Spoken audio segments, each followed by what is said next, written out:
Hi, folks. Just a little addendum here. This will be a short video. There's something I left out, something I forgot, and something I was hoping I was kind of past by at this point, but now I'm not.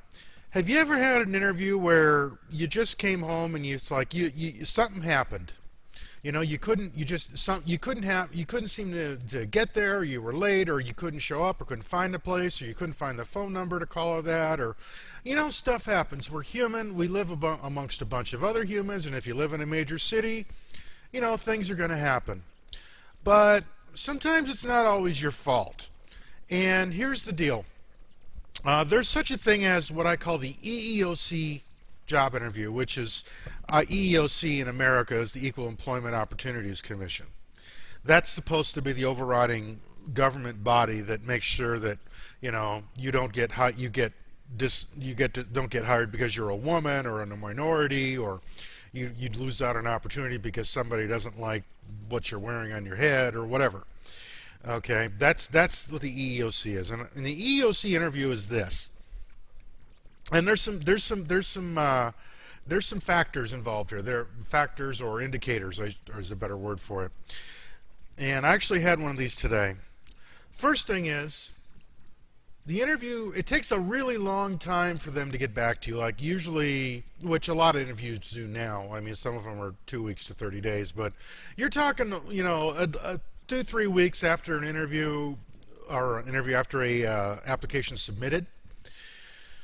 And someone gets back to you and think, oh, good, finally I got an interview. So you get all prepared and you do what you need to do, and you're going to be out there and you're out the door and you're on your way. Okay, something happens. Something happens to screw you up. Okay? And here's where you kind of discover you have the EEOC interview. And this is something I actually prioritize the seriousness of interviews now using this kind of scale. A real interview, an interview that you got a real shot at getting the job, when you talk to that person on the phone and they set up that interview date and time for you, they're going to make sure that you have all the information you need, where they are, when you're going to show up. Those are the two biggies. But they're also going to give you contact information, like who you're talking to, who you're going to meet with, contact numbers if something comes up. You're going to have this information when you're going in. Furthermore, when they set up the interview on the phone, what's going to happen is you usually do this stuff online, so they should send you an email confirmation. In that email confirmation, and even agencies do this, you will see all that same information, who you're talking to, when the interview's date's done, that thing. Sometimes you even get a little calendar link so you can apply it to your calendar. I had an interview today which I thought would be decent, but then when I started running the numbers, I found out it really was kind of a bad decision on my part. The place was really too far from home from where they were, for what they were paying and what they wanted. It just wasn't going to work out. I was literally going to be spending $10 a day just in gas, which for this job, that would basically cut my hourly rate down by about $3 an hour. But here's the thing. I didn't have any of this information, so something happened. I'm on my way, and I'm cruising down there, and I'm all ready to go. I've got my pressed shirt and my tie and my best slacks and my polished shoes, and I'm down there, and I make sure there's gas in the car, and I'm running. I run into a hell of a traffic snafu that went backed up for miles. No way to get around it. I'm looking at the watch, and I'm thinking, crap. So I go grab my phone. It's like, okay, I've got to have contact information, right? I've got to have no. And it hit me. I don't know. I didn't even know the name of the person I was supposed to be meeting at the job interview. I didn't have a contact number in case something came up, which something came up. So I'm sitting here behind about a half hour's worth of traffic, and I'm 10 minutes out from when I'm supposed to be there. And I'm like, okay, I have to cut my losses here. I turn around because let's face it, I haven't had more than $100 in the bank for more than 48 hours in 6 months. That's just how things are. So I'm saving the gas. So I have to cut and run and turn around. Well, the problem is I had no way to call anybody, no way to email anybody. I had no way to contact these people.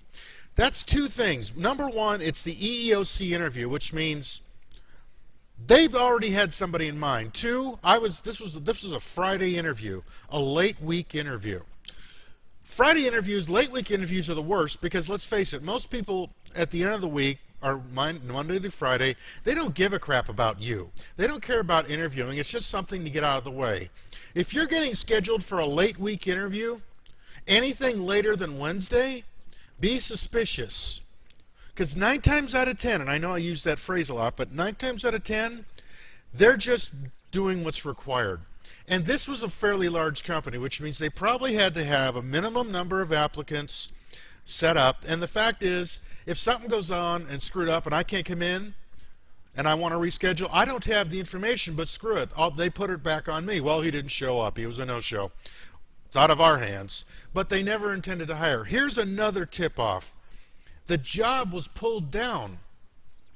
The job listing was pulled down before the date of my interview. Now you can say, well, job listings expire and all that stuff. Not if they're actively hiring, they don't.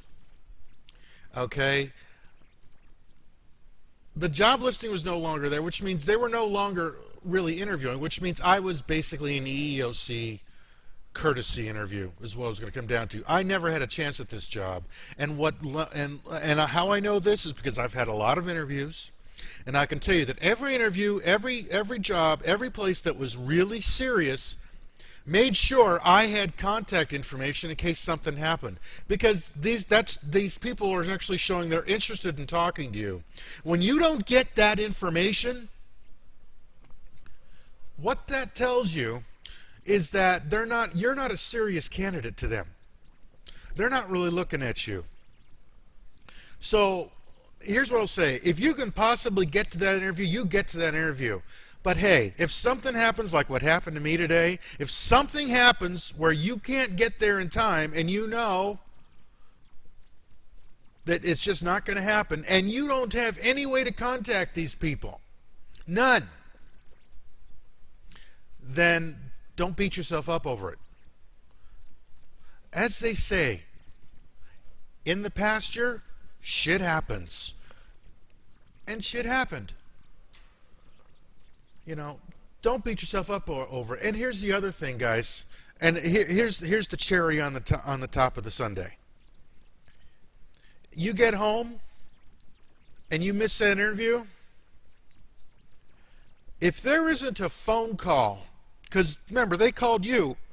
You didn't call them because you can't.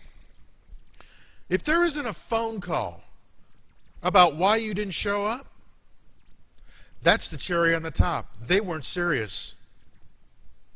And that every single time the EEOC interview has happened, that's been the result. So what's the rule here? What do I want you to take away from this? 2 things. 1, shit happens. You know what? Don't beat yourself up over it if it was never a real opportunity.